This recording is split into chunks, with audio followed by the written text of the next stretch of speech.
시계가 멈춘 순간 그는 무엇을 숨겼을까? 간병실의 벽시계가 오후 3시 17분을 가리키고 멈춰 있었다. 노사진사는 그 시계를 바라보며 아내 정순이의 손을 꼭 잡고 있었다. 45년을 함께한 손. 이제는 차가워진 그 손에서 온기가 빠져나가는 것을 느꼈다. 정순이의 얼굴은 평온했다. 고통스러워하던 지난 몇 달과는 달리 마치 깊은 잠에 빠진 것 같았다.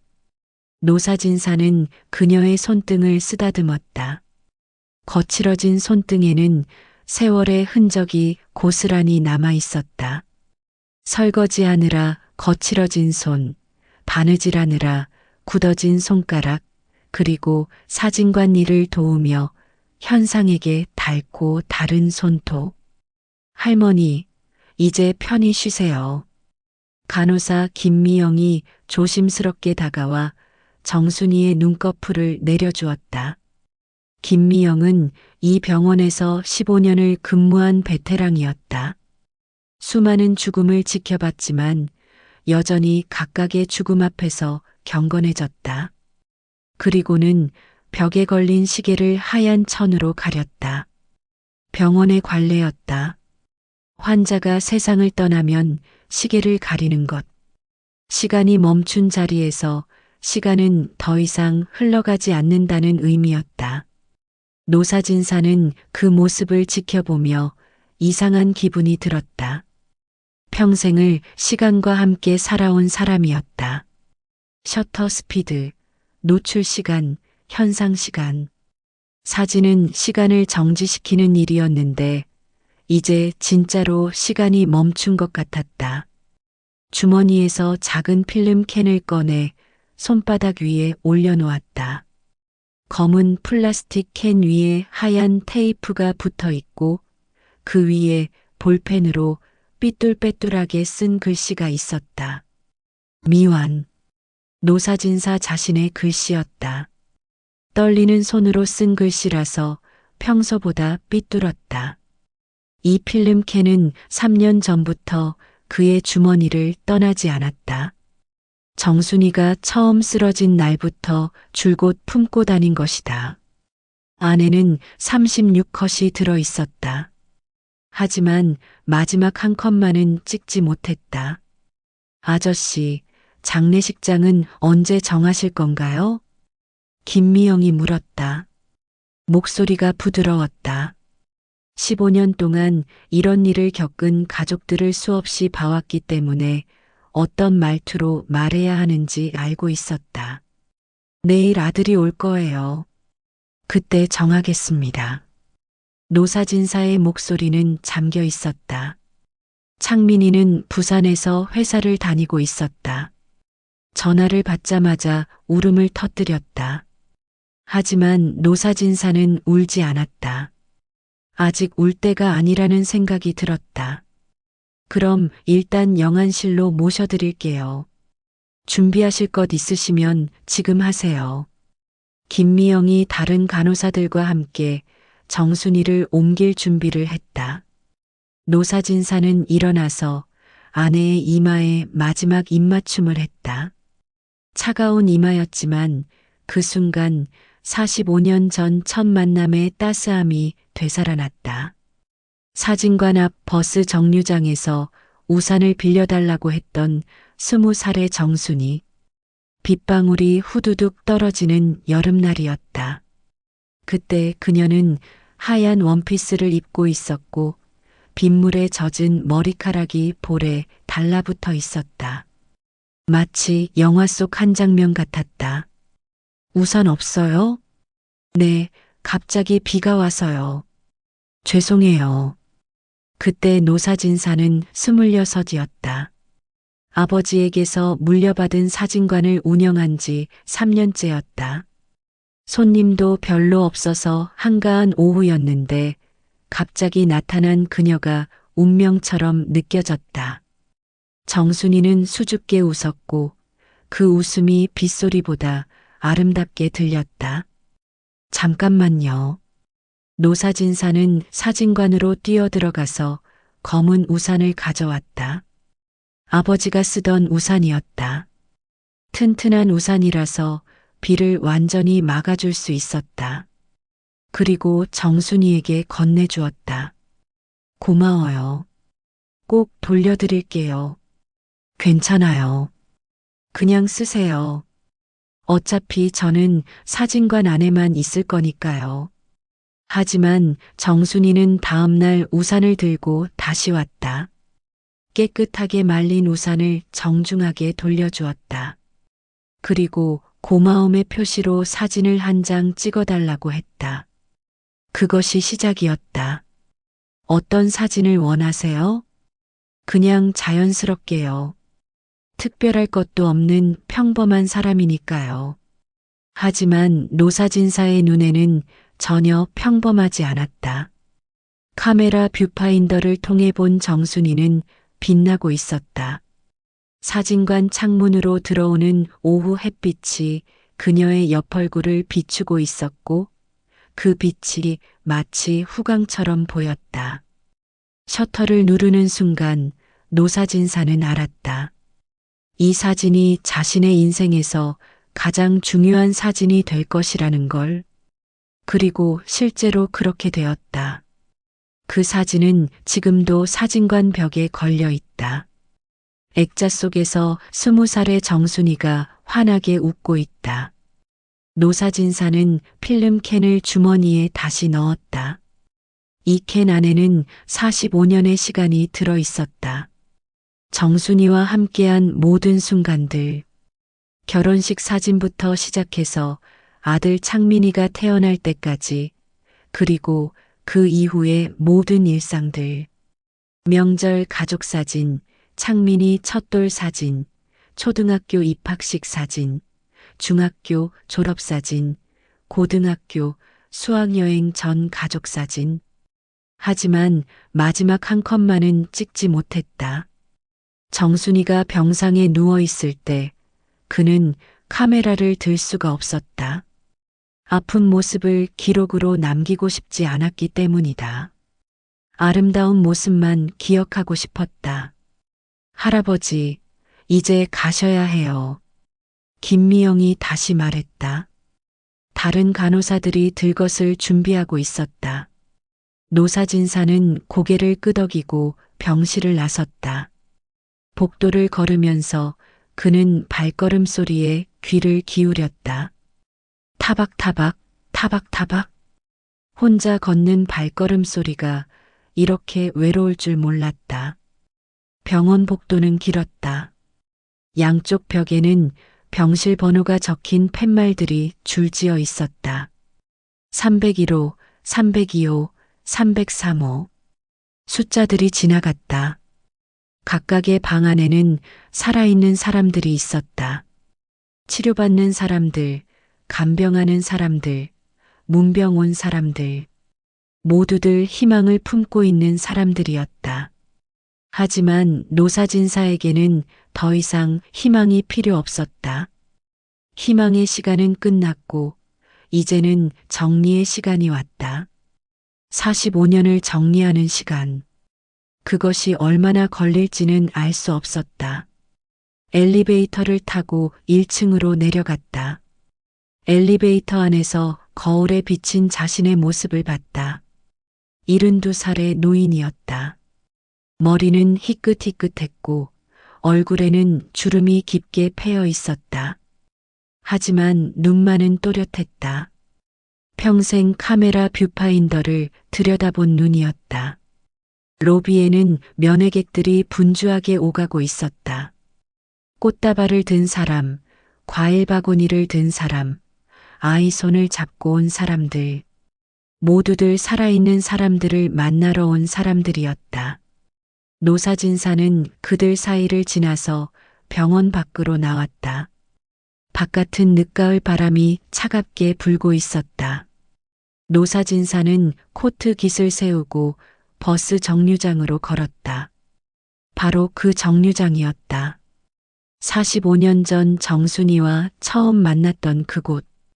정류장 모습은 많이 바뀌었지만 위치는 그대로였다. 버스를 기다리면서 그는 다시 한번 주머니 속 필름 캔을 만졌다. 미완. 완성되지 못한 것. 하지만 이제 그 의미가 달라졌다. 미완은 끝이 아니라 시작일 수도 있다는 생각이 들었다. 새로운 시작의 신호일 수도 있었다. 버스가 왔다. 낡은 시내버스였다. 문이 끽끽거리는 소리를 내며 열렸다. 노사진사는 버스에 올라타서 창가 자리에 앉았다. 좌석은 낡고 딱딱했지만 익숙했다. 평생 이런 버스를 타고 다녔기 때문이다. 버스가 출발하면서 병원이 점점 멀어졌다. 그리고 사진관으로 향하는 길이 시작되었다. 이제 혼자가 된 사진관으로, 정순이가 없는 사진관으로, 창밖으로 보이는 거리의 풍경들이 지나갔다.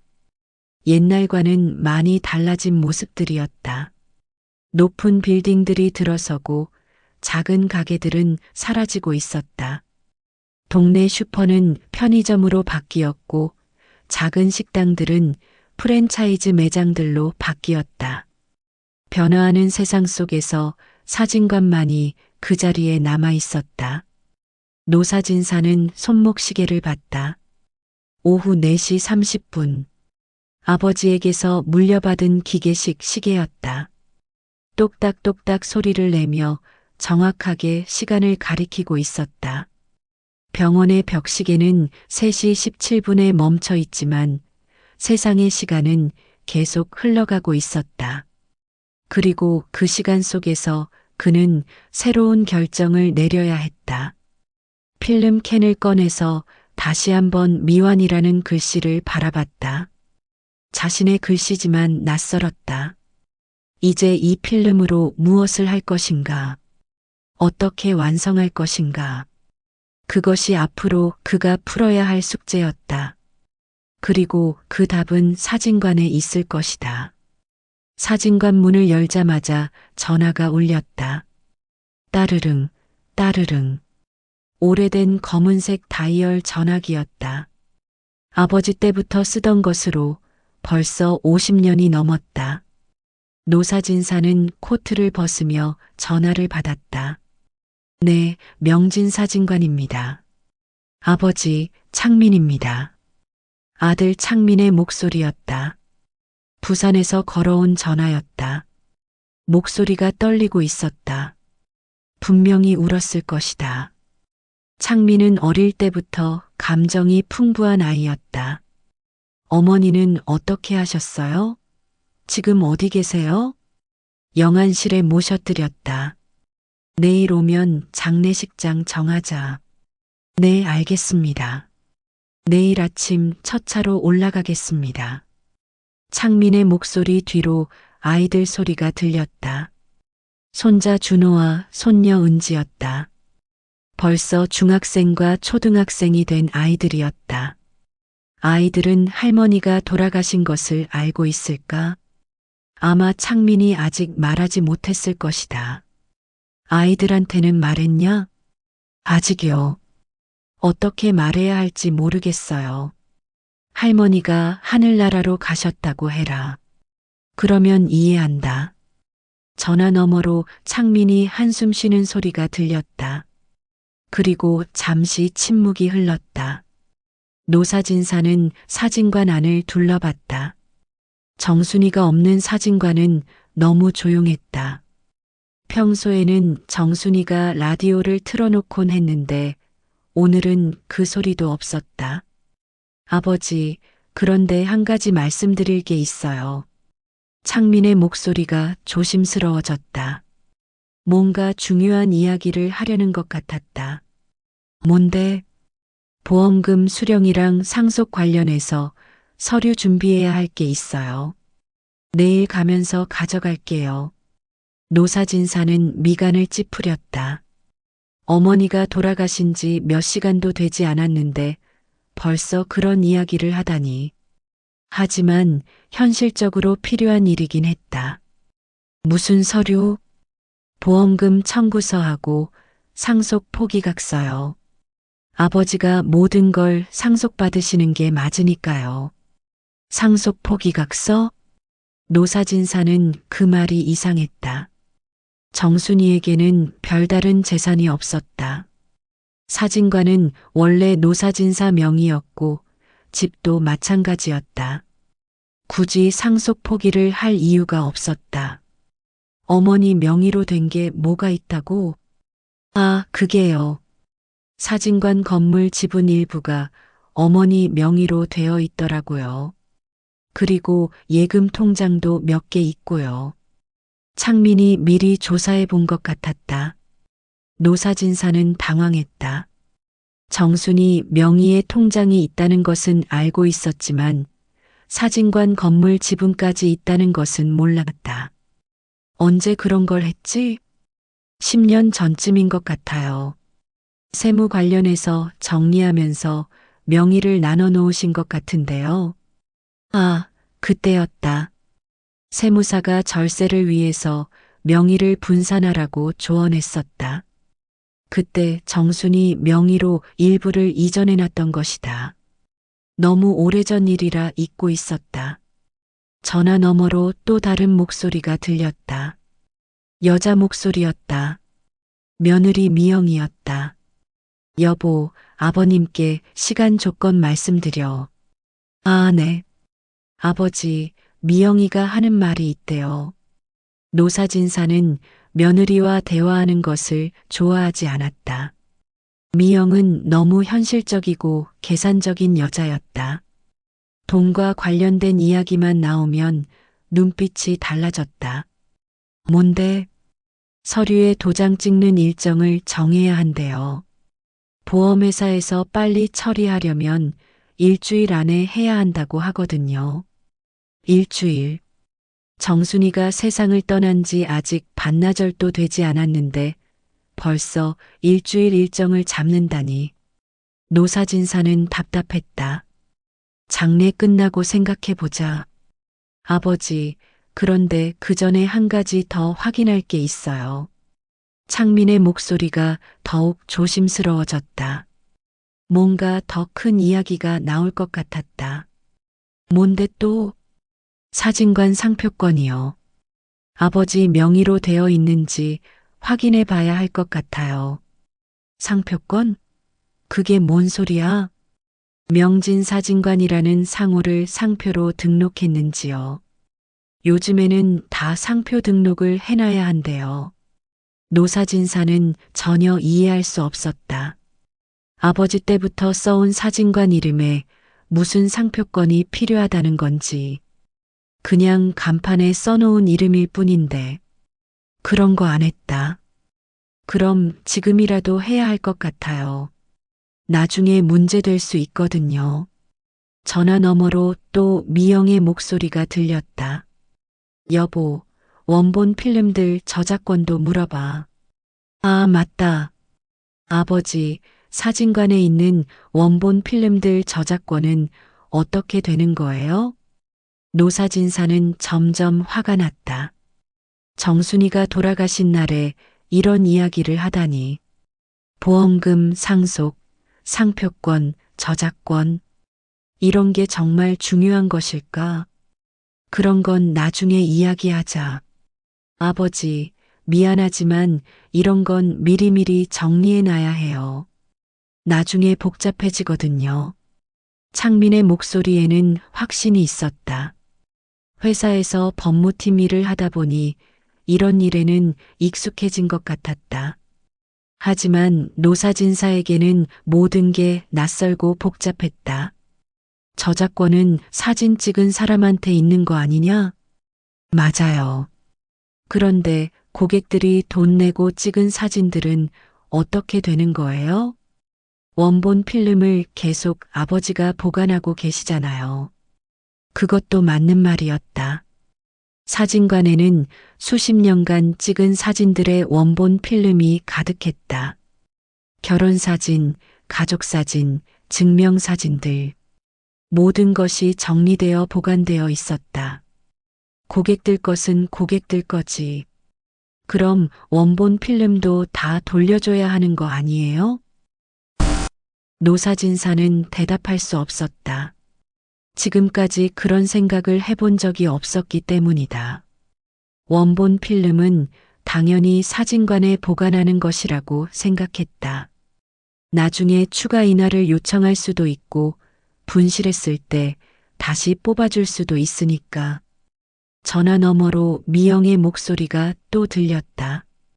여보, 시간 오래 걸리니까 끊고 내일 직접 이야기해. 아버지, 내일 올라가서 자세히 이야기할게요. 너무 복잡한 얘기라서 전화로는 힘들 것 같아요. 그래, 그러자. 그럼 일단 내일까지 관련 서류들 찾아서 정리해 놓으세요.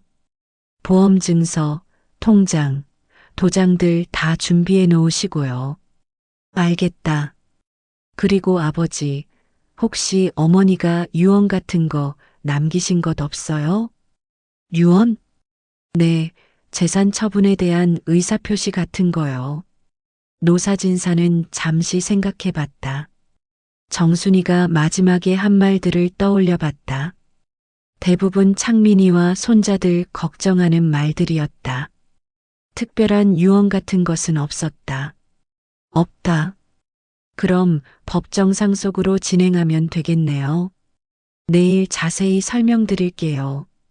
전화가 끊어졌다. 노사진사는 수화기를 내려놓고 한숨을 쉬었다. 사진관이 다시 조용해졌다. 하지만 마음은 조용하지 않았다. 창민과 미영의 이야기가 머릿속을 맴돌았다. 보험금 상속, 상표권, 저작권. 이런 단어들이 사진관과 무슨 상관이 있다는 건지. 평생 사진만 찍고 살아왔는데 갑자기 법률 용어들이 난무하니 어지러웠다. 노사진사는 사진관 안을 천천히 걸어 다녔다. 벽에 걸린 사진들을 하나씩 봤다. 대부분 오래된 것들이었다. 30년 전, 40년 전에 찍은 사진들.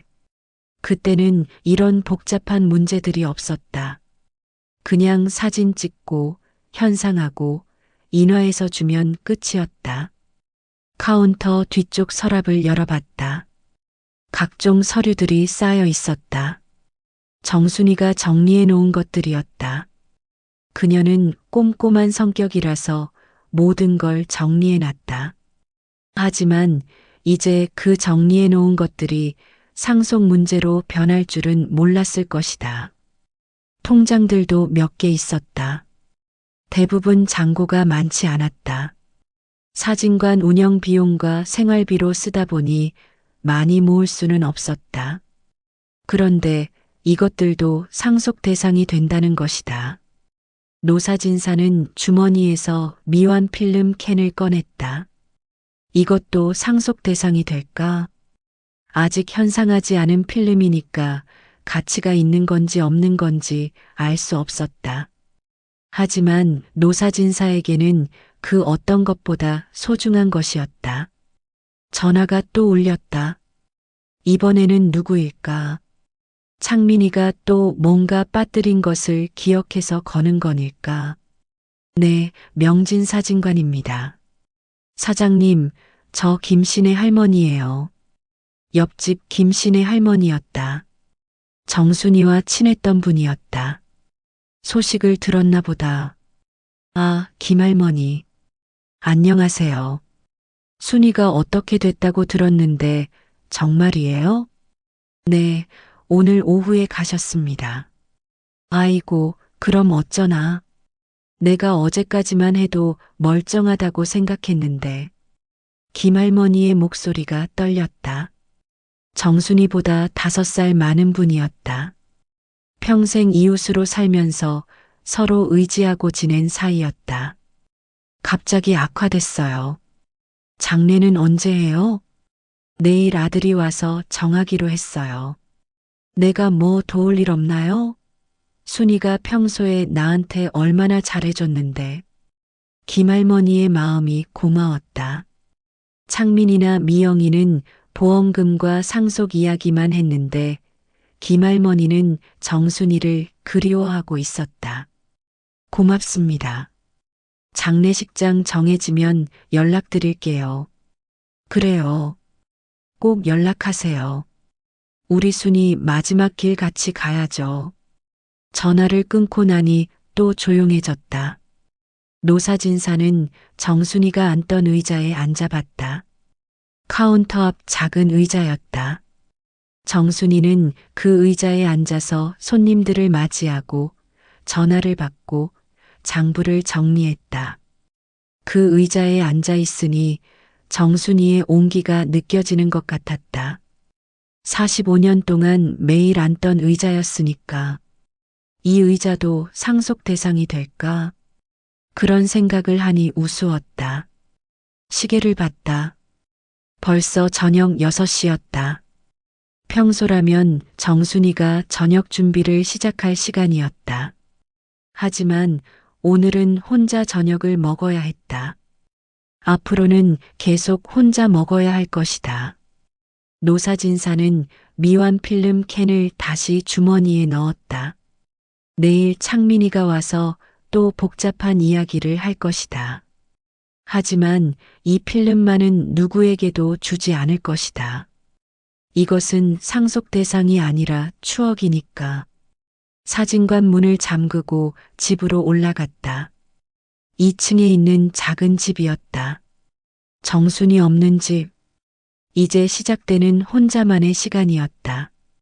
다음 날 아침 노사진사는 평소보다 일찍 잠에서 깼다. 정순이가 없는 집은 너무 조용했다.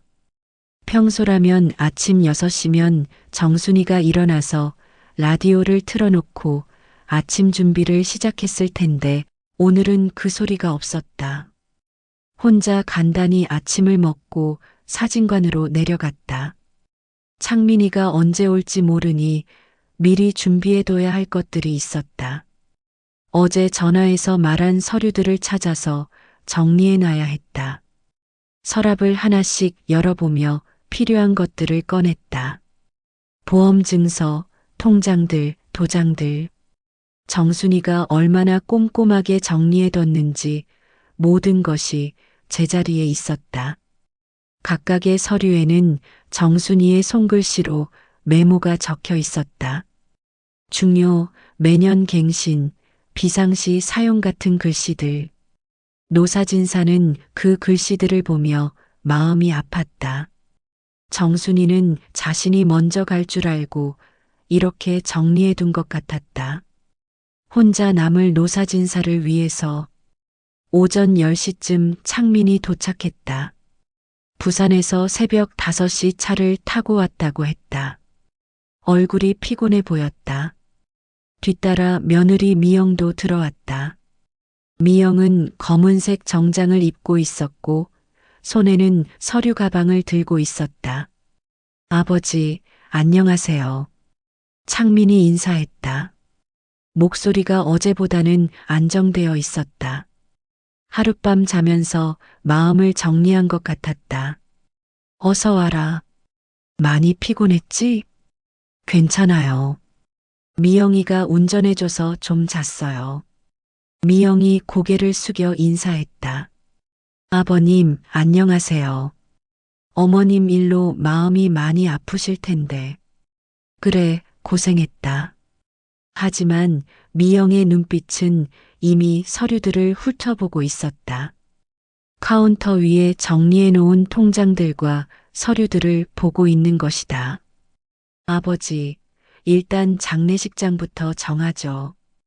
병원에서 추천해준 곳이 있어요. 창민이 팸플릿을 꺼냈다. 여러 장례식장의 안내문이었다. 모두 깔끔하고 현대적인 모습이었다. 하지만 노사진사에게는 너무 화려해 보였다. 너무 큰 것 말고 작은 걸로 하자.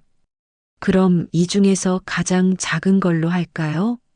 빈소 하나짜리로요. 그래. 미영이 끼어들었다. 아버님, 그런데 조문객 명단 같은 건 어떻게 하실 거예요? 부고 낼 분들 리스트가 있으세요? 노사진사는 잠시 생각해 봤다. 정순이와 가까웠던 사람들이 누가 있을까? 친척들은 대부분 멀리 살고 있었고 동네 사람들 말고는 특별히 연락할 사람이 없었다. 많지 않을 거다. 동네 분들이랑 몇몇 친척들. 그럼 신문 부고란에는 안 내시는 거예요? 미영이 놀란 표정을 지었다. 요즘은 신문에 부고를 내는 것이 당연한 것처럼 여겨지고 있었다. 그런 거 안 해도 된다.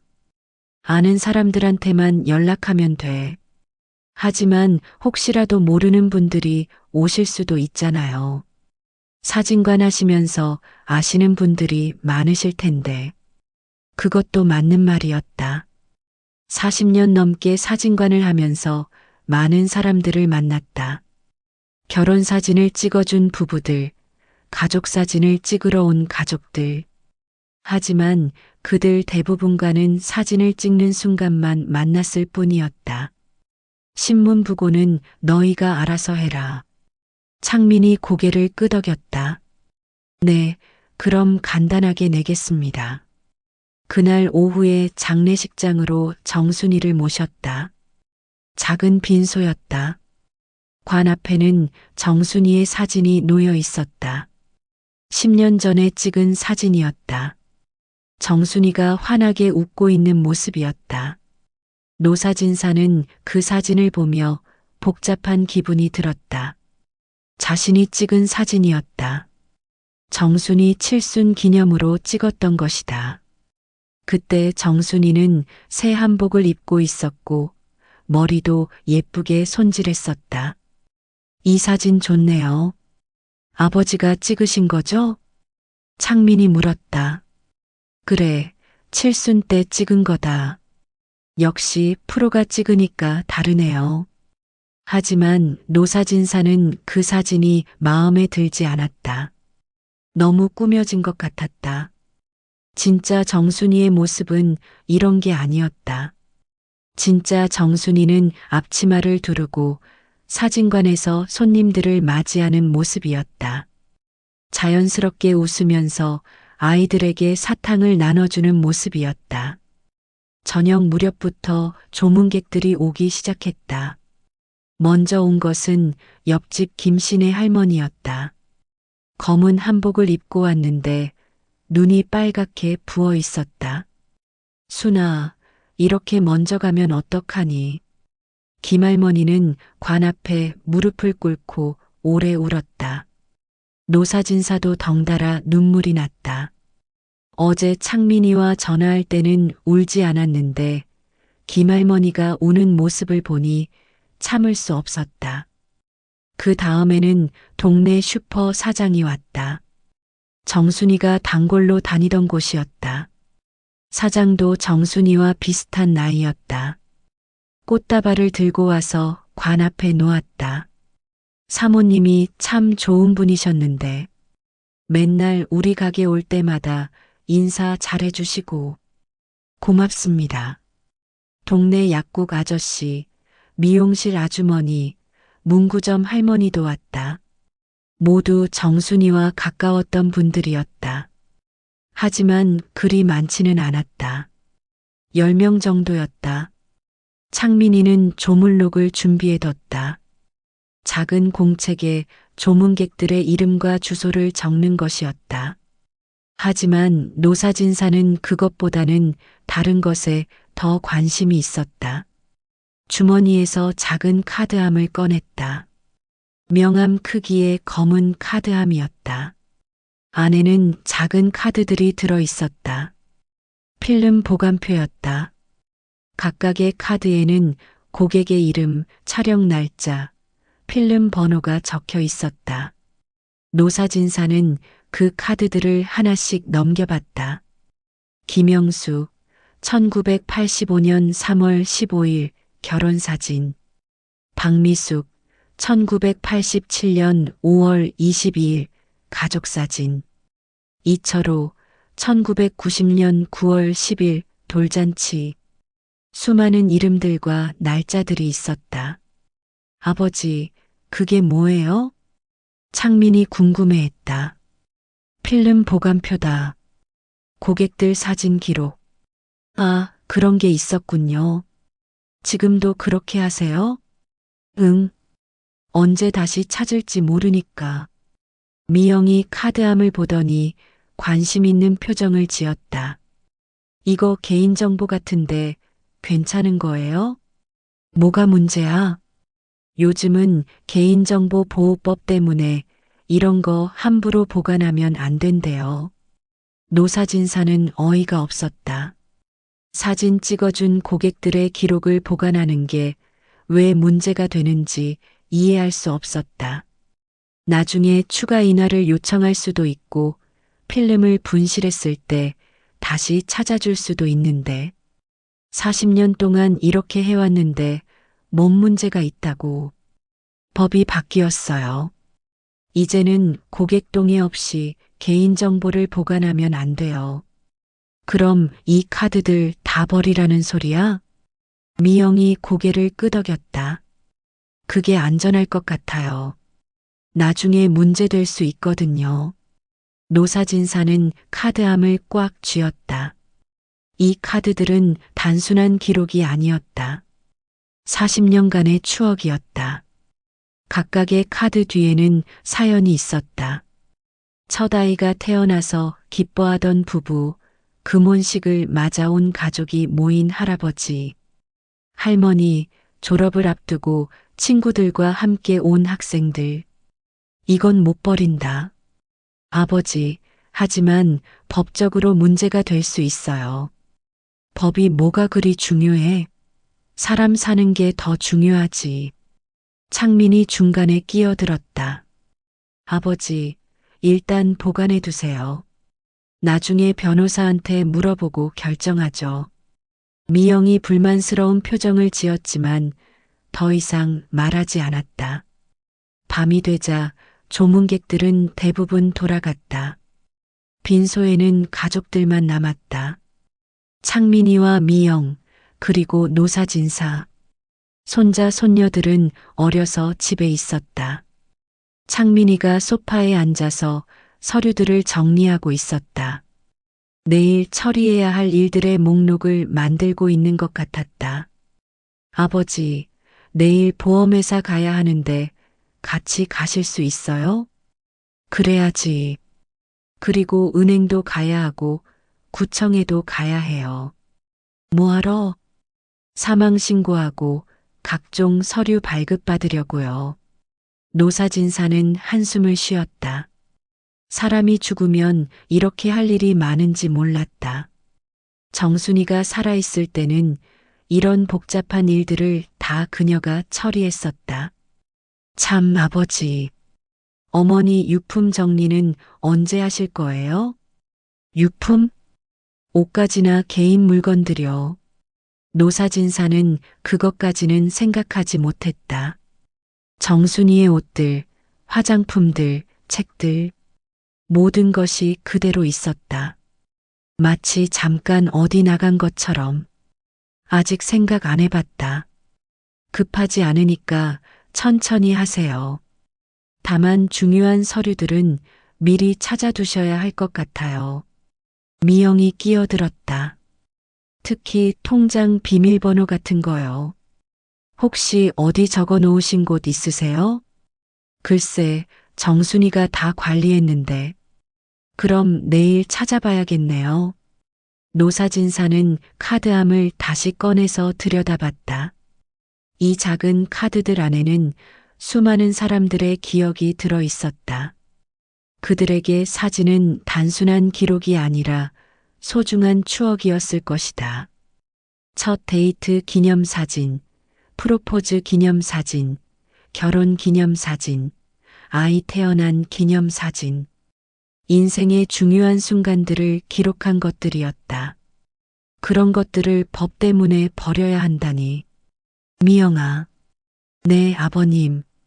이 카드들 말인데 정말 버려야 하는 거야? 네, 안전하게 하려면 그게 좋을 것 같아요.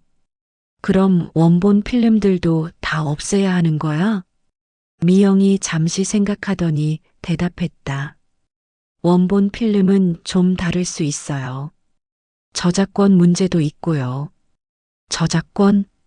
네, 사진의 저작권은 찍은 사람에게 있으니까요.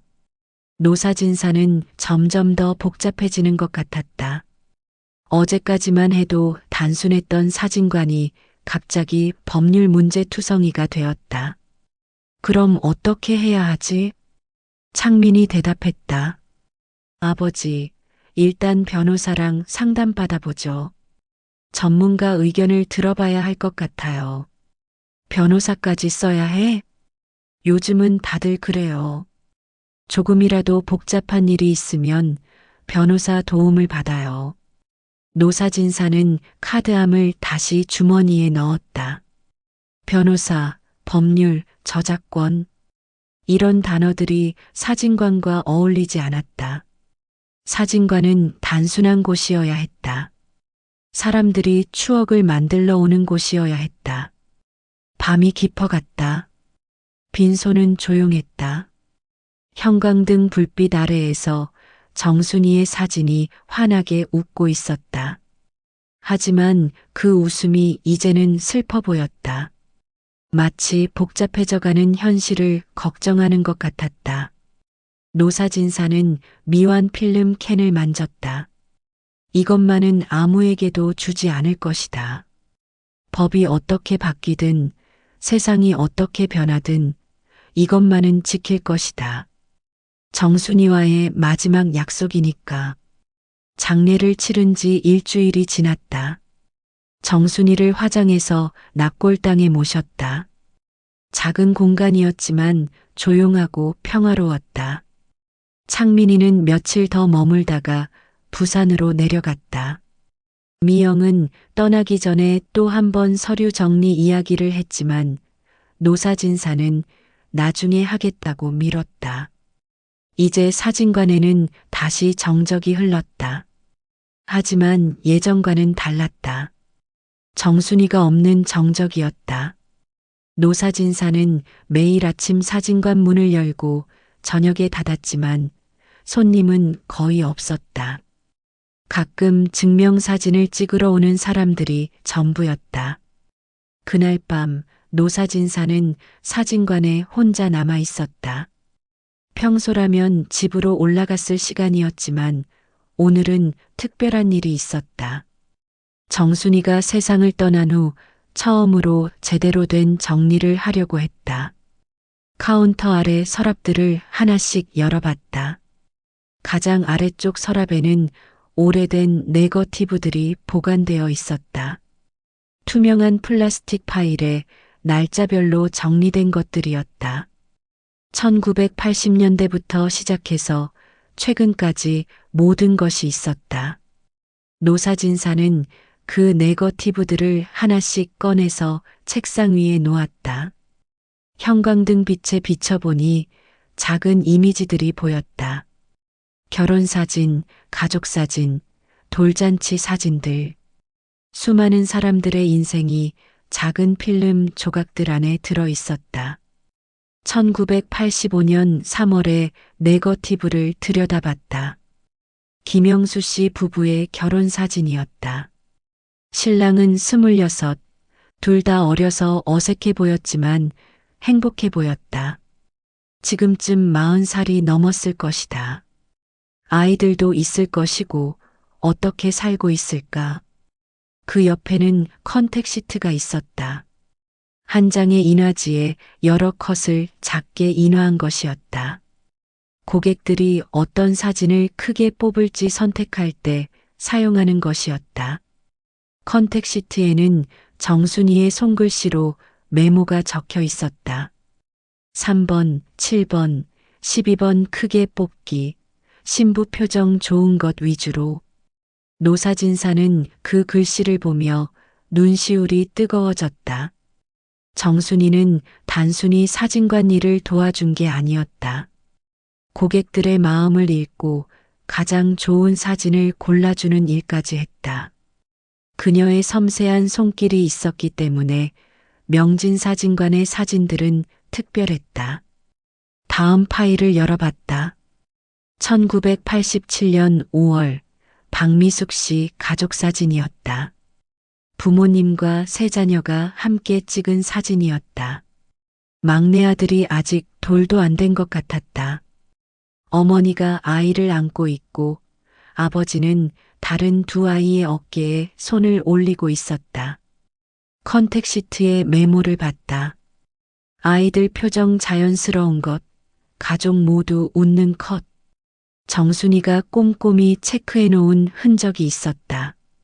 빨간 펜으로 동그라미 친 것들이 가장 좋은 컷들이었다.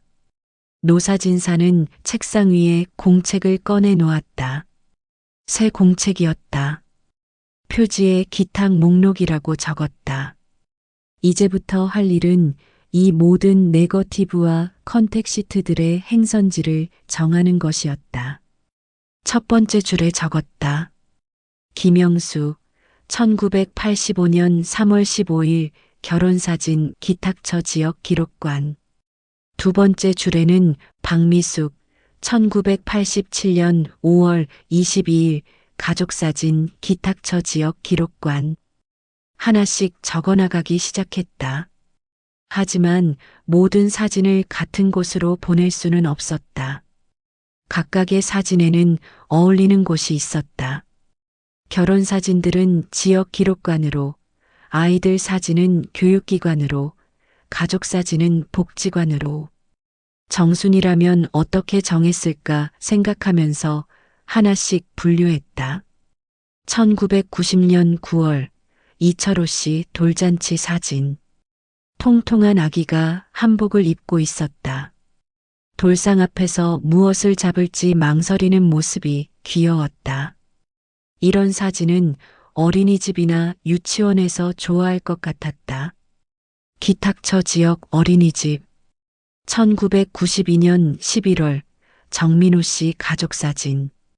할아버지 할머니부터 손자 손녀까지 3대가 함께 찍은 사진이었다. 모두 한복을 입고 있었고 전통적인 한국 가족의 모습이었다. 이런 사진은 문화센터에서 전시용으로 쓸 수 있을 것 같았다. 기탁처 문화센터. 시간이 흘러갔다. 벽시계는 밤 11시를 가리키고 있었다. 하지만 노사진사는 멈추지 않았다. 이 일은 하루에 끝낼 수 있는 게 아니었다. 하지만 시작은 해야 했다. 1995년 6월 송영희 씨 결혼 사진. 야외에서 찍은 사진이었다. 공원의 나무 아래에서 찍었는데 자연스럽고 아름다웠다. 90년대 중반의 결혼 사진 스타일을 잘 보여주는 사진이었다. 기탁처 지역 기록관. 컨택시트를 보니 정순이의 메모가 있었다. 신부 드레스 아름다움, 자연광 활용 좋음.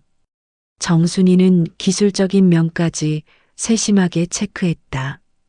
노사진사 혼자서는 놓칠 수 있는 디테일들을 그녀가 잡아냈다. 1998년 12월 김준호 씨 가족 사진. 온 가족이 크리스마스 의상을 입고 찍은 사진이었다. 아이들이 산타 모자를 쓰고 있었고 부모님은 빨간 스웨터를 입고 있었다. 90년대 말의 분위기를 잘 보여주는 사진이었다. 기탁처 지역 기록관. 노사진사는 잠시 손을 멈추고 창밖을 봤다. 거리는 조용했다. 대부분의 집들이 불을 끄고 잠들어 있었다. 하지만 사진관만은 환하게 불이 켜져 있었다. 마치 과거의 기억들이 깨어나 있는 것 같았다. 다시 작업을 계속했다. 2000년 3월 박세영 씨 가족 사진. 새천년을 맞아 찍은 기념사진이었다. 온 가족이 2000이라고 적힌 모자를 쓰고 있었다. 새로운 천년에 대한 희망이 느껴지는 사진이었다. 기탁처 지역 기록관. 2002년 월드컵 때 찍은 사진들도 있었다. 붉은 악마 유니폼을 입고 온 가족들이 많았다. 아이들은 태극기를 들고 있었고 어른들은 대한민국이라고 적힌 머리띠를 하고 있었다. 특별한 시대의 기록이었다. 기탁처 스포츠 박물관. 노사진사는 공책에 적으면서 각각의 사진들을 기억해냈다. 그때그때의 사연들이 떠올랐다. 결혼을 앞두고 떨리던 커플들, 첫 아이가 태어나서 기뻐하던 부부들, 가족 모두가 함께해서 행복하던 순간들. 2005년 8월 이상호 씨 가족 사진. 할아버지의 팔순을 기념해서 찍은 사진이었다. 자녀들과 손자, 손녀들이 모두 모인 대가족 사진이었다. 할아버지는 한복을 입고 가운데 앉아 있었고 가족들은 그 주위에 둘러서 있었다. 정순이의 메모에는 할아버지 표정 자연스럽게 가족 화합 잘 드러나는 컷이라고 적혀 있었다. 기탁처 노인복지관. 2008년 올림픽 때도 특별한 사진들이 많았다. 태극기와 함께 찍은 가족 사진들, 올림픽 마스코트와 함께 찍은 아이들 사진들. 모두 그 시대의 특별한 기록이었다. 기탁처 스포츠 박물관. 시계는 벌써 자정을 넘어가고 있었다. 하지만 아직 절반도 못했다. 2010년대 사진들이 남아 있었다. 그리고 가장 최근의 것들까지. 2010년 봄 최은영 씨 가족 사진. 벚꽃이 흐드러지게 핀 공원에서 찍은 사진이었다. 가족 모두가 분홍색 옷을 입고 있었고 배경의 벚꽃과 잘 어울렸다. 디지털 카메라로 찍었지만 필름으로도 한 롤 찍었다. 정순이가 필름이 더 따뜻한 느낌이라고 했었다. 기탁처 문화센터. 2012년 김대수 씨 결혼 사진. 한옥에서 찍은 전통 혼례 사진이었다. 요즘 젊은이들이 전통에 관심을 갖기 시작한 때였다. 신랑 신부 모두 한복을 입고 있었고 정성스럽게 준비한 것이 느껴졌다. 기탁처 전통문화센터. 2015년 박지훈 씨 가족 사진. 다문화 가족이었다. 한국인 남편과 베트남인 아내, 그리고 두 아이가 함께 찍은 사진이었다. 아이들은 두 나라의 전통 의상을 하나씩 입고 있었다. 변화하는 한국 사회의 모습을 보여주는 사진이었다. 기탁처 다문화센터. 노사진사는 잠시 손을 멈추고 생각에 잠겼다. 이 모든 사진들이 단순한 기록이 아니라는 것을 새삼 깨달았다. 각각의 사진 뒤에는 사람들의 인생이 있었다. 기쁨과 슬픔, 희망과 걱정이 함께 담겨 있었다. 그리고 그 모든 것을 지켜본 정순이의 마음도 느껴졌다. 그녀는 단순히 사진관 일을 도와준 게 아니라 사람들의 인생에 함께했다. 각각의 가족들과 기쁨을 나누고 때로는 걱정도 함께했다. 2018년 최근 사진들이었다. 스마트폰으로 찍는 사람들이 많아져서 사진관을 찾는 사람들이 줄어들었지만 여전히 특별한 순간에는 프로 사진을 원하는 사람들이 있었다. 노사진사는 마지막 파일을 열어봤다. 2019년부터 2022년까지의 사진들이었다. 코로나19 때문에 마스크를 쓰고 찍은 사진들도 있었다. 특별한 시대의 기록이었다. 그리고 맨 마지막에 자신과 정순이가 함께 찍은 사진이 있었다. 작년 결혼 기념일에 찍은 것이었다. 삼각대를 이용해서 셀프로 찍었다. 둘 다 나이가 들어서 주름이 많았지만 여전히 행복해 보였다. 노사진사는 그 사진을 오래 바라봤다. 정순이의 마지막 사진이었다. 그 이후로는 병원에만 있었기 때문에 제대로 된 사진을 찍지 못했다. 주머니에서 미완 필름 캔을 꺼냈다. 이 안에 있는 마지막 컷은 어떤 것일까? 정순이의 어떤 모습이 담겨 있을까? 아직 현상하지 못해서 알 수 없었다. 공책을 다시 봤다. 벌써 30페이지나 적었다. 하지만 아직 갈 길이 멀었다. 모든 사진을 분류하려면 며칠이 더 걸릴 것 같았다. 하지만 서두를 필요는 없었다. 정순이도 40년 동안 차근차근 정리해 왔으니까 노사진사도 천천히 정성스럽게 마무리할 것이다. 각각의 사진이 가장 적절한 곳으로 갈 수 있도록 시계는 새벽 1시를 가리키고 있었다. 오늘은 여기까지, 내일 계속하자. 노사진사는 네거티브들을 정리해서 다시 서랍에 넣었다. 그리고 공책은 따로 보관했다. 사진관 불을 끄고 집으로 올라갔다. 정순이 없는 집은 여전히 조용했다. 하지만 오늘은 조금 다른 기분이었다. 정순이와 함께했던 40년의 시간이 헛되지 않았다는 확신이 들었다. 그 시간들이 모두 기록으로 남아서 다른 사람들에게 전해질 것이니까. 일주일 후 노사진사는 변호사 사무실에 앉아 있었다. 창민이가 소개해준 변호사였다. 김정수 변호사는 50대 초반의 차분한 인상이었다. 사무실 벽에는 법학 관련 서적들이 빼곡히 꽂혀 있었고 책상 위에는 각종 서류들이 정리되어 있었다. 유언장 작성을 원하신다고 하셨는데 특별한 이유가 있으신가요? 김정수 변호사가 물었다. 노사진사는 잠시 생각하다가 대답했다. 아내가 세상을 떠나고 나니 정리할 게 많더라고요. 혼자 남겨두면 아들한테 부담이 될 것 같아서요. 아, 그렇군요. 그럼 재산 목록부터 정리해 볼까요? 어떤 재산들이 있으신지 말씀해 주세요. 노사진사는 미리 준비해온 메모지를 꺼냈다. 정순이가 정리해둔 것들을 바탕으로 만든 목록이었다. 사진관 건물이 있고요. 집도 있습니다. 그리고 예금이 조금 있어요. 건물과 집의 현재 시간은 어느 정도인지 아시나요? 정확히는 모르겠는데 사진관 건물은 3억 정도, 집은 2억 정도 될 것 같아요. 김정수 변호사가 메모했다. 예금은 얼마나 되나요? 한 5천만 원 정도요. 그럼 총 재산이 8억 원 정도 되겠네요. 상속세 대상은 아니니까 걱정하지 마세요. 김정수 변호사가 계산기를 두드렸다.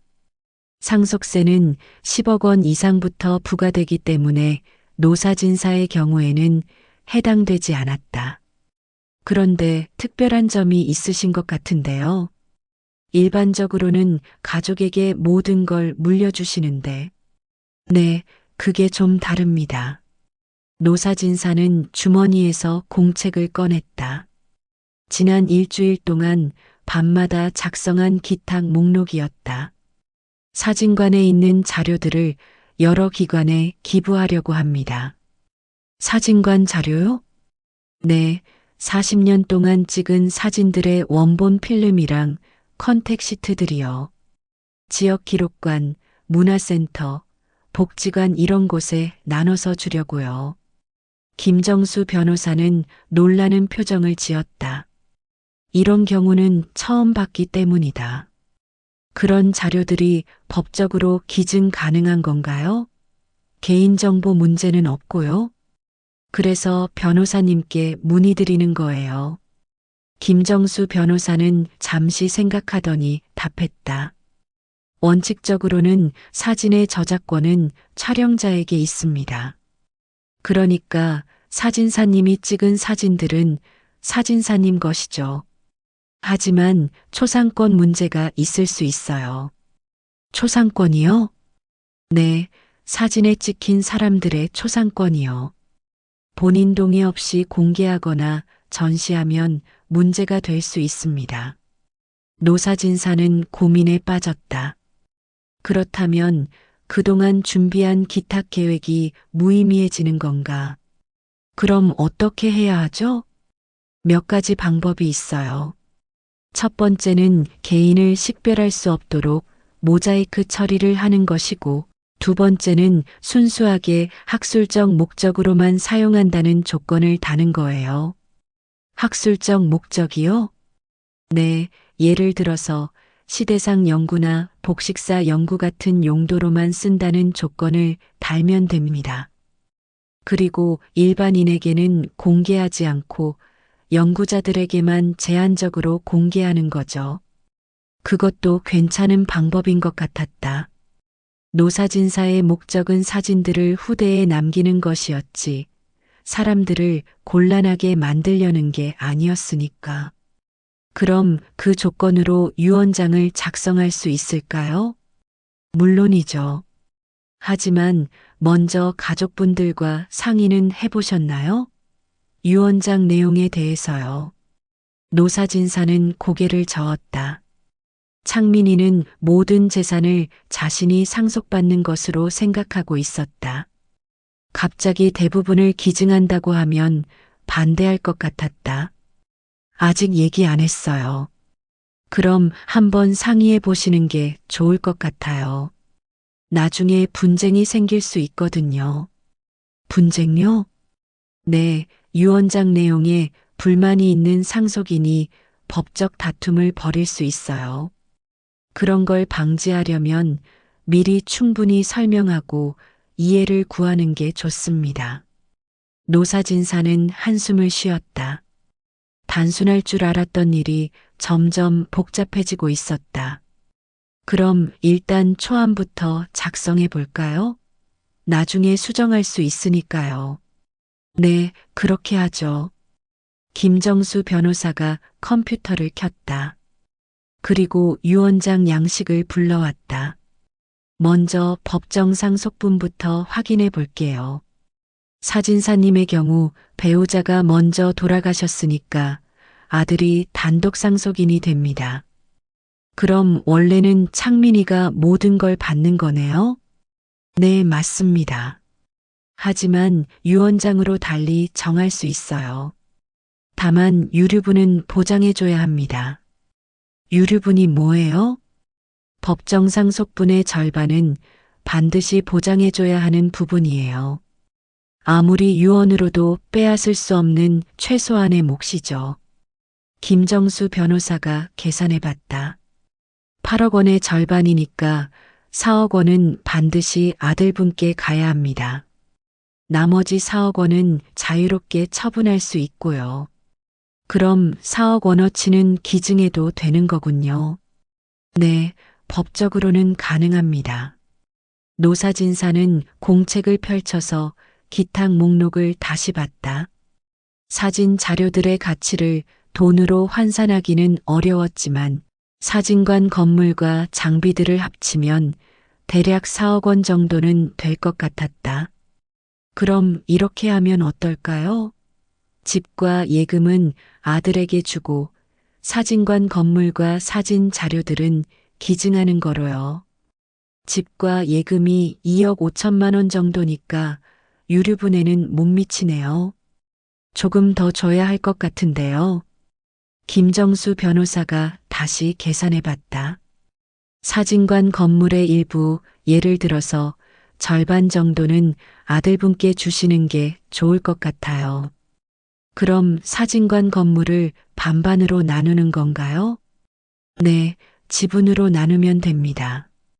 건물 지분 50%는 아들분이 상속받고 나머지 50%는 기증하는 거죠. 노사진사는 잠시 생각해 봤다. 사진관 건물을 나눈다는 게 좀 이상했지만 법적으로 문제없이 하려면 어쩔 수 없었다. 그럼 그렇게 하죠. 김정수 변호사가 초안을 작성하기 시작했다. 기증받을 기관들은 정확히 어디인가요? 노사진사는 공책을 넘겨가며 답했다. 주로 지역 기록관이고요.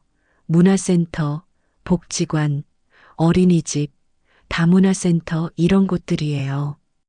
구체적인 기관명을 알아야 유언장에 명시할 수 있어요. 아직 정확히 정하지 못했어요.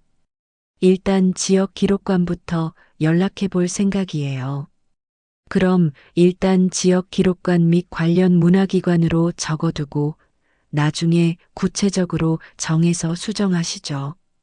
타이핑 소리가 사무실에 울렸다. 김정수 변호사는 꼼꼼히 조항들을 작성하고 있었다. 참, 사진 장비들은 어떻게 하실 건가요? 카메라나 현상 장비들 말이에요. 노사진사는 그것까지는 생각하지 못했다. 오래된 카메라들과 현상 장비들이 상당히 많았다. 일부는 아직도 쓸만했지만 대부분은 골동품 가치만 있었다. 카메라들은 사진 교육기관에 주면 어떨까요? 아이들이 필름 카메라 배울 때 쓸 수 있게요. 좋은 생각이네요. 그럼 그것도 추가하겠습니다. 현상 장비들은 어떻게 하죠? 그것도 같은 곳에 주면 될 것 같아요. 아니면 사진 박물관 같은 곳에 기증하는 것도 좋을 것 같고요. 김정수 변호사가 계속 타이핑했다. 집행자는 누구로 할까요? 유언의 내용을 실행할 사람 말이에요. 그게 뭐예요? 유언자가 돌아가신 후에 유언 내용대로 재산을 처분하고 기증하는 일을 담당하는 사람이에요. 노사진사는 고민했다. 창민이에게 맡기기에는 반대할 가능성이 있었다. 그렇다고 다른 사람을 믿고 맡기기도 애매했다. 변호사님이 해주실 수 있나요? 물론이죠. 유언 집행자 업무도 저희가 맡을 수 있습니다. 그럼 부탁드립니다. 1시간 정도 지나서 초안이 완성되었다. 김정수 변호사가 화면을 돌려서 보여줬다. 이렇게 나왔는데요. 한번 확인해 보세요. 노사진사는 화면을 읽어봤다. 법률 용어들이 많아서 이해하기 어려웠지만 대략적인 내용은 알 수 있었다. 집과 예금 그리고 사진관 건물 지분 50%는 창민이에게 상속. 나머지 사진관 건물 지분 50%와 모든 사진 자료, 장비들은 지정된 기관들의 기증. 유언 집행자는 김정수 변호사. 이 정도면 될 것 같네요. 그럼 정식으로 작성하기 전에 가족분과 상의해 보세요. 그리고 기증받을 기관들과도 미리 연락해 보시고요. 네, 그렇게 하겠습니다. 노사진사는 초안을 출력해서 받았다. 집으로 돌아가는 길에 계속 생각했다. 창민이가 이 내용을 보면 어떤 반응을 보일까? 아마 반대할 것이다. 특히 미영이는 강하게 반대할 것 같았다. 하지만 노사진사의 마음은 이미 정해져 있었다. 40년간 쌓아온 사진들을 혼자 가지고 있을 수는 없었다. 그 안에는 수많은 사람들의 추억과 역사가 들어 있었다. 그것들은 더 많은 사람들과 공유되어야 했다. 사진관에 도착해서 다시 한번 둘러봤다. 벽에 걸린 오래된 카메라들, 서랍 속의 네거티브들, 정순이가 정리해둔 컨택 시트들. 모든 것이 새로운 주인을 기다리고 있는 것 같았다. 주머니에서 미완 필름 캔을 꺼냈다. 이것만은 기증하지 않을 것이다. 이것은 정순이와의 개인적인 추억이니까 언젠가 마지막 컷을 현상에서 완성할 것이다. 그때가 되면 정순이와의 마지막 이야기도 완성될 것이다. 전화가 울렸다. 창민이었다. 아버지, 변호사 만나고 오셨어요? 응, 방금 왔다. 어떻게 됐어요? 내일 얘기하자. 너무 복잡해서 전화로는 힘들 것 같다. 네, 알겠습니다. 그럼 내일 올라가겠습니다. 전화를 끊고 나서 노사진사는 다시 유언장 초안을 받다. 내일 창민이와 미영이에게 이 내용을 설명해야 했다. 쉽지 않을 것이다. 하지만 피할 수는 없었다. 정순이라면 어떻게 했을까? 아마 노사진사보다 훨씬 지혜롭게 설득했을 것이다. 그녀는 사람의 마음을 읽는데 뛰어났으니까. 하지만 이제는 노사진사 혼자 해야 했다. 밤이 되어 사진관을 정리하고 집으로 올라갔다. 내일은 또 다른 시작이 될 것이다. 정순이 없이 맞는 첫 번째 큰 결정이었다. 다음 날 오후 창민이와 미영이 사진관에 도착했다. 노사진사는 미리 유언장 초안을 카운터 위에 놓고 기다리고 있었다. 창민이는 평소와 다름없는 표정이었지만 미영이는 뭔가 예상하고 있는 듯한 긴장된 모습이었다. 아버지, 유언장 어떻게 나왔어요? 창민이가 먼저 물었다. 노사진사는 서류를 가리켰다. 여기 있다. 한번 봐라. 창민이가 서류를 집어들고 읽기 시작했다. 처음에는 별다른 표정 변화가 없었다. 하지만 기증 부분을 읽으면서 얼굴이 굳어지기 시작했다. 아버지, 이게 뭐예요? 사진관 건물을 기증한다고? 응, 그래. 미영이가 창민의 어깨 너머로 서류를 들여다봤다. 그리고는 즉시 반응했다. 아버님, 이건 좀 이상하지 않아요? 왜 사진관을 기증하세요? 사진 자료들을 후대에 남기려고. 그럼 팔아서 현금으로 주시면 안 돼요? 굳이 기증할 필요가 있나요? 미영의 목소리에는 불만이 섞여 있었다. 노사진사는 이런 반응을 예상했지만 막상 듣고 보니 기분이 좋지 않았다. 돈이 문제가 아니다. 이 사진들은 돈으로 살 수 없는 가치가 있어. 창민이 끼어들었다. 아버지, 저도 사진들의 가치는 인정해요. 하지만 굳이 다 기증할 필요가 있을까요? 일부만 기증하고 나머지는 저희가 관리하면 안 될까요? 너희가 관리한다고? 너는 사진에 대해서 뭘 알아? 그야 잘 모르지만 전문가를 고용해서 관리할 수 있잖아요. 미영이 다시 끼어들었다. 아버님, 솔직히 말씀드리면 이건 너무 성급한 결정인 것 같아요. 어머님 돌아가신 지 얼마 안 됐는데 벌써 이런 큰 결정을 하시다니. 성급하다고? 노사진사의 목소리가 높아졌다. 난 40년 동안 이 일을 해왔다. 이 사진들이 어떤 의미인지 너희보다 잘 안다. 그건 그렇지만 가족들과 상의도 없이 혼자 결정하시면 안 되죠. 미영의 말에 노사진사는 화가 났다. 가족들과 상의라니. 정순이가 살아있을 때는 모든 걸 둘이서 상의해서 결정했다. 하지만 이제 정순이는 없었다. 상의는 지금 하고 있잖아. 상의가 아니라 통보잖아요. 이미 변호사까지 만나서 다 정해놓고 오시고. 창민이 미영을 말렸다. 여보, 말이 좀 심했어.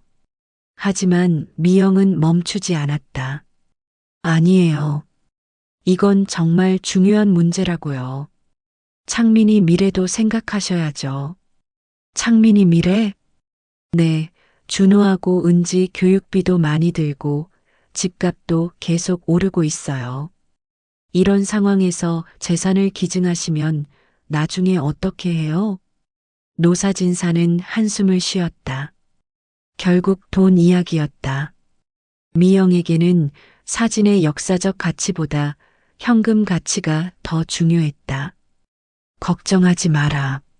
창민이 몫은 따로 있어. 몇 억이나 돼요? 4억 정도. 미영이 계산기를 꺼내서 두드렸다. 4억이면 부족해요. 준호 대학 등록금만 해도 년에 1,000만 원이고 은지까지 하면 2억은 들어가요. 거기에 창민이 노후 자금까지 생각하면 최소 10억은 있어야 해요. 10억? 노사진사는 어이가 없었다. 자신은 평생 2억도 안 되는 돈으로 살아왔는데 손자들 교육비로 10억이 필요하다니. 요즘은 다 그래요. 아이들 사교육비도 많이 들고 해외 연수도 보내야 하고. 창민이 미영을 다시 말렸다. 여보, 너무 과장하지 마. 과장이 아니에요. 현실이라고요. 노사진사는 일어났다. 그럼 어쩌라는 거야? 사진관을 팔아서 너희 줄까? 그게 가장 현실적인 방법이죠. 미영의 대답에 노사진사는 더 이상 참을 수 없었다. 안 된다. 사진관은 절대 팔지 않는다. 왜요? 어차피 손님도 없는데 뭘 위해서 붙들고 계세요? 손님이 없어도 이곳은 내 인생이야. 아버지가 물려주신 것이고 정순이와 함께 가까운 곳이야. 미영이 팔짱을 꼈다. 감정에 휩쓸리시면 안 돼요. 이제는 현실적으로 생각하셔야죠. 그때 창민이 끼어들었다. 아버지, 미영이 말도 일리가 있어요. 하지만 아버지 마음도 이해해요. 그럼 절충안은 어떨까요? 절충안? 사진관 건물은 유지하되 사진 자료들만 일부 기증하시는 거예요. 그리고 나머지는 디지털화해서 보존하고요. 미영이 고개를 끄덕였다. 그게 좋을 것 같아요. 요즘은 다 디지털로 보관하잖아요. 하지만 노사진사는 디지털화라는 말이 마음에 들지 않았다. 필름의 감성을 디지털로 바꾼다는 게 말이 되는가? 디지털은 진짜가 아니야. 필름이 진짜지. 아버님, 시대가 바뀌었어요. 이제는 디지털이 더 편리해요. 미영이 가방에서 아이패드를 꺼냈다. 요즘은 이런 걸로 사진을 보거든요. 필름보다 훨씬 선명하고 보관도 쉽고요. 그건 사진이 아니야. 그냥 화면이지. 하지만 현실이에요. 젊은 사람들은 다 이런 걸 선호해요. 노사진사는 답답했다. 이들에게는 사진의 본질 같은 건 중요하지 않았다. 오직 편리함과 효율성만 중요했다. 창민이가 다른 방향으로 대화를 이끌어 봤다. 아버지, 그럼 이렇게 해보면 어떨까요? 일단 가장 가치 있는 사진들만 선별해서 기증하시고 나머지는 천천히 결정하시는 거예요. 어떤 기준으로 선별해? 역사적 가치가 높은 것들이요. 예를 들어서 옛날 결혼식 사진이나 전통 의상 사진들 같은 거. 그것도 나쁘지 않은 생각이었다. 하지만 노사진사에게는 모든 사진이 소중했다. 어떤 것이 더 가치 있고 어떤 것이 덜 가치 있다고 판단할 수 없었다. 모든 사진이 중요해. 하나하나가 다 누군가의 인생이야. 미영이 한숨을 쉬었다. 아버님, 너무 감정적으로 접근하지 마세요. 객관적으로 봐야죠. 객관적? 사진을 객관적으로 본다고? 네, 시장 가치나 활용도를 기준으로 말이에요. 노사진사는 더 이상 대화를 계속할 수 없었다. 미영과는 아예 언어가 다른 것 같았다. 일어나서 카운터 뒤로 갔다. 그리고 서랍에서 도장을 꺼냈다. 권리 양도서에 쓰려고 미영이 가져온 도장이었다. 이게 뭐야? 권리 양도서에 찍으시라고 가져온 거예요. 노사진사는 도장을 자세히 봤다. 자신의 이름이 새겨져 있었다. 하지만 언제 만들었는지 기억나지 않았다. 내가 언제 이런 도장을 만들라고 했지? 창민이 당황했다. 미영이가 만들었다고 했는데 미영이 얼굴이 빨개졌다. 아, 그게 편의상 미리 만든 거예요. 내 허락도 없이? 죄송해요. 하지만 어차피 필요한 거라서. 노사진사는 도장을 들고 바닥에 떨어뜨렸다. 딱 소리가 나면서 도장이 두 조각으로 쪼개졌다. 아버지, 창민이 놀라서 소리쳤다. 왜 그러세요? 내 허락 없이 만든 도장은 가짜야. 진짜 도장은 따로 있어. 노사진사는 다른 서랍에서 진짜 도장을 꺼냈다. 정순이가 보관하던 것이었다. 이게 진짜야. 다른 건 다 가짜고. 미영이 당황했다. 그럼 지금까지 쓴 서류들은 어떻게 돼요? 뭔 서류? 보험금 청구할 때 쓴 도장들이요. 노사진사는 처음 듣는 이야기였다. 내가 언제 보험금 청구서에 도장을 찍었지? 창민이와 미영이가 서로 눈을 마주쳤다. 뭔가 문제가 있는 것 같았다. 창민아, 뭔 일이야? 아, 그게 아버지가 정신 없으실 때 제가 대신 처리한 게 있어요. 대신? 네, 장례 준비하느라 바쁘셔서 제가 급한 것들은 먼저 해놨어요. 노사진사는 화가 치밀어 올랐다. 내 허락도 없이? 죄송해요. 하지만 시간이 없어서 내 도장을 위조했다는 거야? 미영이 변명했다. 위조가 아니라 편의상 만든 거예요. 어차피 아버님 거니까. 내 것이면 내가 직접 써야지. 왜 너희가 마음대로 써? 분위기가 험악해졌다. 창민이가 중재하려고 했지만 노사진사의 화는 쉽게 가라앉지 않았다. 나가라. 아버지, 나가라고 했어. 둘 다 나가. 아버지, 차근차근 이야기해봐요. 할 말 없어. 나가. 창민이와 미영이는 어쩔 수 없이 사진관을 나갔다. 문이 닫히자 사진관은 다시 조용해졌다. 노사진사는 쪼개진 도장 조각들을 주워서 쓰레기통에 버렸다. 그리고 진짜 도장을 꽉 쥐었다. 정순이의 온기가 아직 남아있는 것 같았다. 주머니에서 미완 필름 캔을 꺼냈다. 이것만은 절대 누구에게도 주지 않을 것이다. 창민이든 미영이든 누구든 상관없이 유언장 초안을 다시 봤다. 수정해야 할 부분들이 보였다. 창민이에게 주는 몫을 더 줄이고 기증하는 부분을 늘려야겠다. 가족이라는 이름으로 자신의 인생을 함부로 대하는 사람들에게는 더 이상 아무것도 맡길 수 없었다. 한 달이 지났다. 창민이와 미영이는 그 후로 연락이 없었다. 노사진사도 먼저 연락하지 않았다. 서로 화가 난 상태에서 시간만 흘러가고 있었다. 그런데 어느 날 아침 구청에서 공문이 날아왔다. 사진관이 있는 블록 전체가 재개발 대상지로 지정되었다는 내용이었다. 2개월 후까지 건물을 비워달라는 통지서였다. 노사진사는 그 공문을 읽고 또 읽었다. 재개발. 40년 동안 지켜온 사진관이 사라진다는 뜻이었다.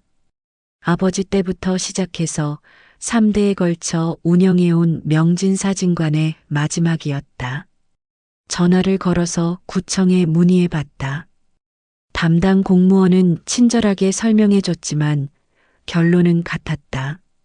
재개발은 이미 확정된 사항이고 보상금을 받고 이주해야 한다는 것이었다. 보상금은 얼마나 나와요? 감정평가를 거쳐야 하지만 대략 시세의 80% 정도로 보시면 됩니다. 80%요? 네, 재개발 보상은 보통 그 정도예요. 노사진사는 전화를 끊고 한숨을 쉬었다. 시세의 80%라면 2억 4천만 원 정도 될 것이다. 적지 않은 돈이지만 사진관의 가치를 돈으로 환산할 수는 없었다. 그날 저녁 창민이에게 전화했다. 재개발 얘기 들었냐? 네, 오늘 공문 받았어요. 어떻게 하실 거예요? 글쎄, 어쩔 수 없지 뭐. 보상금으로 다른 곳에 사진관을 차리실 건가요? 아니야. 이제 그만해야지. 창민이 놀랐다. 그럼 어떻게 하실 거예요? 아직 모르겠다. 일단 정리부터 해야지. 제가 도와드릴까요? 아니야. 혼자 할 수 있어. 전화를 끊고 노사진사는 사진관을 둘러봤다. 이 모든 것을 2달 안에 정리해야 한다니. 40년의 시간을 2달 안에 정리한다는 게 가능할까? 다음 날부터 본격적인 정리를 시작했다. 먼저 연락할 곳들의 리스트를 만들었다. 지역 기록관, 문화센터, 복지관, 교육기관들.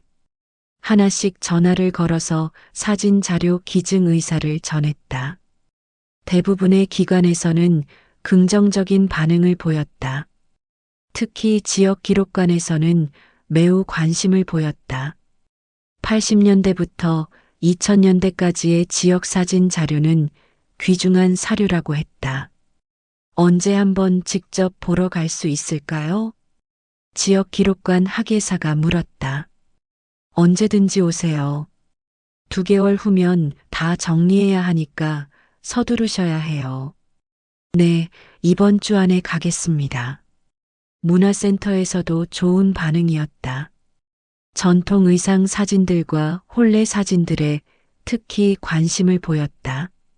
전시회나 교육 자료로 활용하겠다고 했다. 복지관에서는 가족 사진들을 원했다. 어르신들에게 옛날 사진을 보여주면서 추억을 나누는 프로그램에 쓰겠다고 했다. 어린이집에서는 아이들 사진에 관심을 보였다. 돌잔치나 백일 사진들을 보며 아이들에게 성장의 의미를 가르치는데 쓰겠다고 했다. 일주일 동안 여러 기관의 담당자들이 사진관을 방문했다. 모든 사람들이 사진 자료의 가치를 인정했다. 하지만 모든 걸 다 가져갈 수는 없었다. 각 기관마다 필요한 것들이 달랐다. 노사진사는 정순이가 만들어둔 분류표를 참고해서 사진들을 나눠주었다. 지역 기록관에는 역사적 가치가 높은 것들을, 문화센터에는 전통문화 관련된 것들을, 복지관에는 가족 사진들을 주었다. 카메라와 현상 장비들도 새로운 주인을 찾았다. 근처 대학의 사진과에서 가져가겠다고 했다. 학생들이 필름 사진을 배우는데 쓰겠다고 했다. 오래된 카메라들은 사진 박물관으로 갔다. 이 모든 과정에서 노사진사는 하나씩 기억을 되새겼다. 각각의 사진 뒤에 숨어 있는 이야기들, 각각의 장비와 함께했던 순간들, 모든 것이 추억이었다. 하지만 아직 하나 남은 일이 있었다. 미완 필름을 현상하는 것이었다. 재개발 통지를 받은 날 밤, 노사진사는 결심했다. 이제 그 필름을 현상할 때가 왔다고. 사진관을 떠나기 전에 마지막으로 해야 할 일이었다. 밤 10시 사진관 문을 잠그고 암실로 들어갔다. 오래간만에 켜는 빨간 조명이었다. 요즘은 디지털 사진이 대부분이라 암실을 쓸 일이 거의 없었다. 현상액을 준비했다. 현상액, 정착액, 수세액까지 모든 온도를 정확히 맞췄다. 정순이가 옆에서 도와주던 시절처럼 꼼꼼하게 준비했다. 미완 필름 캔을 열었다. 35 흑백 필름이 들어 있었다. 3년 전에 시작해서 아직 완성하지 못한 필름이었다. 마지막 한 컷만 빼고 모든 컷이 찍혀 있었다. 현상 탱크에 필름을 넣고 현상액을 부었다. 타이머를 맞추고 일정한 간격으로 탱크를 흔들어줬다. 20도에서 8분간 현상하는 것이 정순이와 함께 정한 방법이었다. 현상이 끝나고 정착액에 넣었다. 그리고 마지막으로 물에 씻어냈다. 오랜만에 하는 작업이라 손이 서툴렀지만 몸이 기억하고 있었다. 필름을 꺼내서 건조대에 걸었다. 아직 젖어 있는 필름을 빨간 불빛에 비춰봤다. 작은 이미지들이 보였다. 정순이의 모습들이었다. 첫 번째 컷부터 마지막 컷까지 3년간의 시간이 담겨 있었다. 정순이가 사진관에서 일하는 모습, 집에서 요리하는 모습, 공원을 산책하는 모습들. 모든 것이 자연스럽고 아름다웠다. 하지만 마지막 컷은 비어 있었다. 미완성인 이유였다. 필름이 마르기를 기다리면서 노사진사는 과거를 떠올렸다. 왜 마지막 컷을 찍지 못했는지, 왜 미완으로 남겨뒀는지. 3년 전 정순이가 첫 번째로 쓰러진 날이었다. 그날 아침 정순이는 평소와 같이 일어나서 아침을 준비했다. 하지만 갑자기 어지럽다고 하더니 주저앉았다. 병원에 급히 모셨고 검사 결과 심각한 병이 발견됐다. 그때부터 정순이의 투병 생활이 시작됐다. 노사진사는 그 순간을 기록으로 남기고 싶지 않았다. 아픈 정순이의 모습을 사진으로 찍고 싶지 않았다. 그래서 마지막 컷을 비워뒀다. 하지만 이제는 달랐다. 정순이와의 모든 순간이 소중했다. 아픈 순간까지도. 노사진사는 마른 필름을 컨택시트로 인화했다. 한 장의 인화지에 모든 컷을 작게 인화하는 것이었다. 확대기 아래서 노출을 주고 현상에게 넣었다. 서서히 이미지가 나타났다. 정순이의 모습들이 하나씩 떠올랐다. 웃는 모습, 진지한 모습, 생각에 잠긴 모습들. 모든 것이 아름다웠다. 마지막으로 가장 좋은 컷 몇 개를 크게 인화했다. 80 사이즈로 정성스럽게 뽑았다. 정순이가 가장 자연스럽게 웃고 있는 사진을 골랐다. 새벽 4시가 되어서야 모든 작업이 끝났다. 인화된 사진들을 정리하면서 노사진사는 느꼈다. 이제 정말 완성됐다고. 미완이 아니라 완성이 됐다고. 하지만 아직 한 가지 남은 일이 있었다. 사진관 간판을 내리는 것이었다. 새벽 5시 노사진사는 사다리를 가져와서 간판을 내렸다. 명진사진관이라고 쓰인 오래된 간판이었다. 아버지가 달았고 자신이 지켜왔고 이제 자신이 내리는 간판이었다. 간판을 내리면서 눈물이 났다. 정순이가 떠났을 때보다 더 슬펐다. 사진관은 단순한 건물이 아니라 인생 그 자체였으니까. 간판을 사진관 안에 가져다 놓았다. 새로운 주인을 기다리고 있는 사진들과 함께. 모든 것이 이제 끝났다. 하지만 진짜 끝은 아니었다. 새로운 시작이 기다리고 있었다. 정순이 없는, 사진관 없는 새로운 인생이 시작될 것이다. 주머니에서 미완 필름 캔을 꺼냈다. 이제는 완성이라고 써야 할 것 같았다. 하지만 캔은 그대로 뒀다. 미완도 완성의 한 형태일 수 있으니까. 동이 트기 시작했다. 새로운 하루가 시작되고 있었다. 명진사진관의 마지막 날이자 노사진사의 새로운 첫날이었다. 재개발로 사진관을 떠난 지 석 달이 지났다. 노사진사는 경기도 양평의 작은 산사마을로 이주했다. 재개발 보상금과 정순이의 보험금으로 작은 한옥 한 채를 샀다. 마당에는 감나무와 대추나무가 있었고 뒤뜰로는 작은 개울이 흘렀다.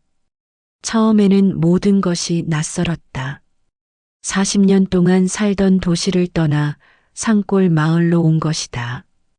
새벽에 울어대는 닭소리, 하루 종일 들리는 새소리, 밤이면 벌레들의 합창.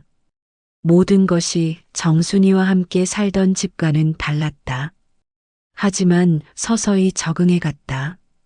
아침에 일어나서 마당을 쓸고 텃밭에 물을 주고 개울에서 세수를 하는 일상이 생겼다. 정순이 없는 적막함도 자연의 소리들로 채워졌다. 어느 날 마을 이장이 찾아왔다. 김봉수라는 70살의 할아버지였다. 이 마을에서 태어나서 평생 살아온 토박이였다. 사진사님, 부탁이 하나 있어요. 뭔 부탁이세요? 우리 마을 아이들한테 사진 좀 가르쳐 주실 수 있을까요? 노사진사는 의외였다. 이런 산골 마을에 사진을 배우려는 아이들이 있다니. 아이들이 사진에 관심이 있나요?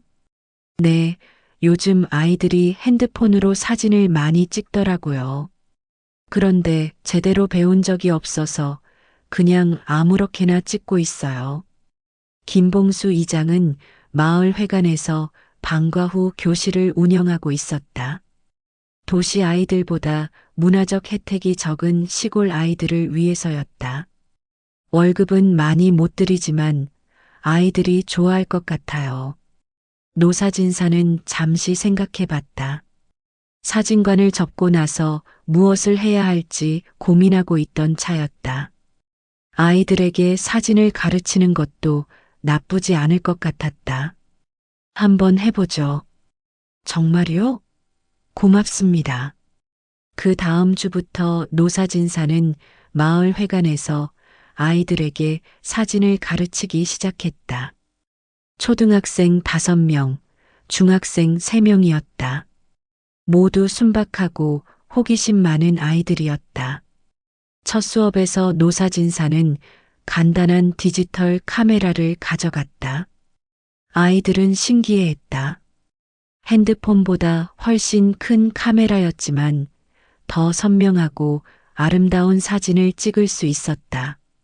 사진사 할아버지, 이거 얼마예요? 초등학교 3학년 민지가 물었다. 이거 30만 원 정도 할 거야.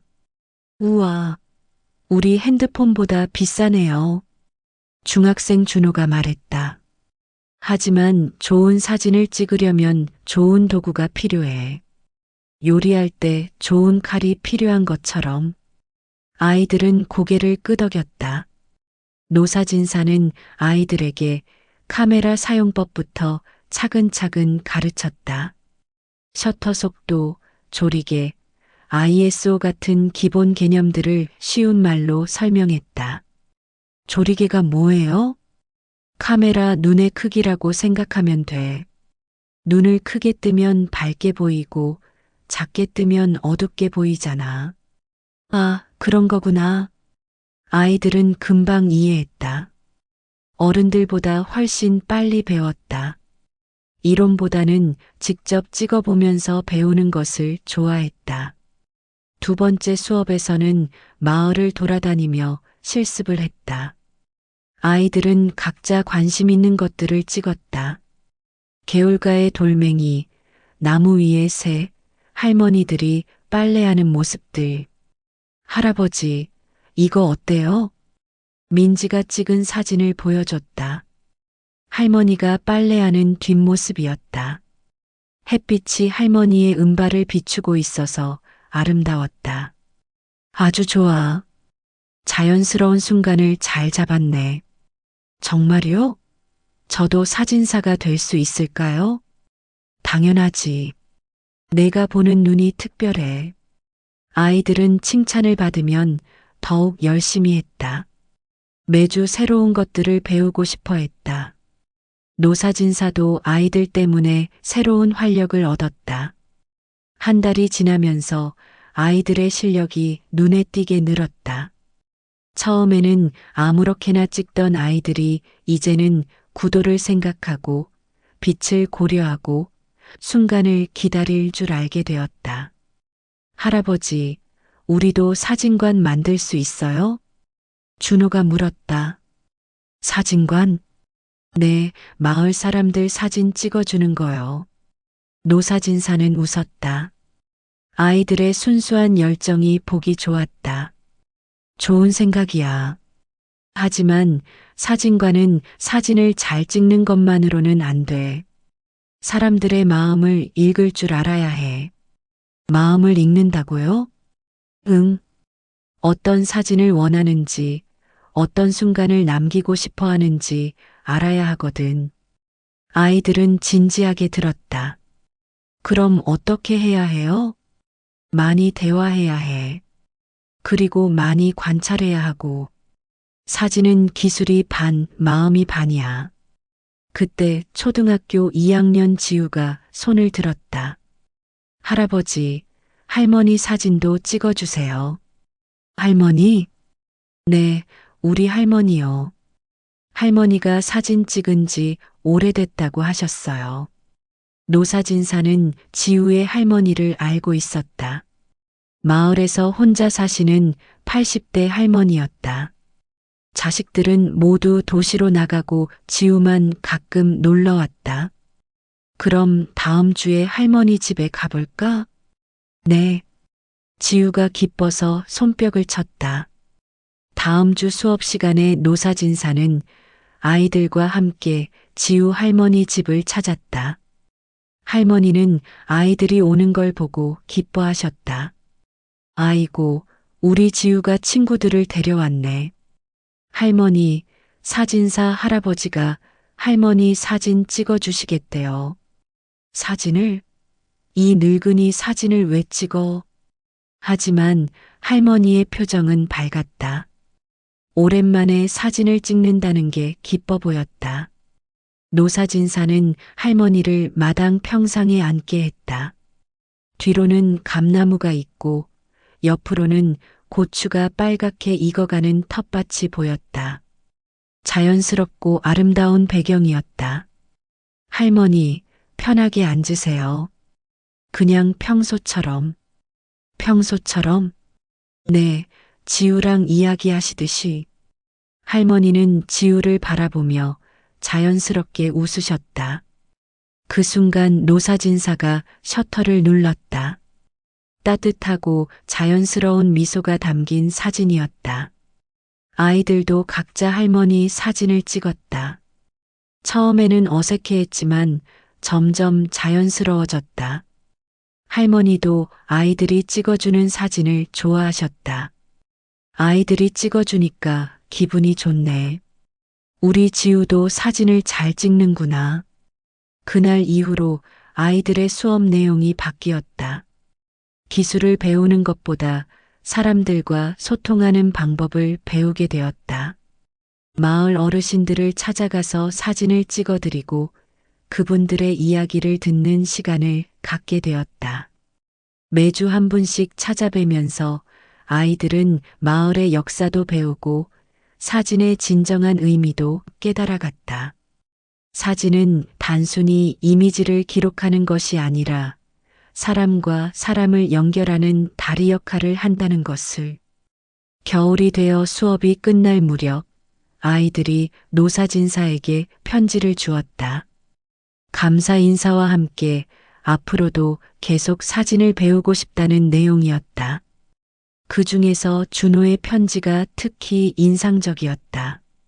할아버지께서 가르쳐 주신 건 사진이 아니라 사람을 보는 눈이었어요. 사진을 통해서 할머니, 할아버지들과 더 가까워질 수 있었어요. 고맙습니다. 노사진사는 그 편지를 읽으며 뿌듯했다. 정순이도 기뻐할 것 같았다. 크리스마스 이브, 노사진사는 창민이에게 택배를 보냈다. 빈 컨택 시트 한 장과 책갈피, 그리고 짧은 편지였다. 창민아, 가족은 함께 찍은 시간으로 남는다.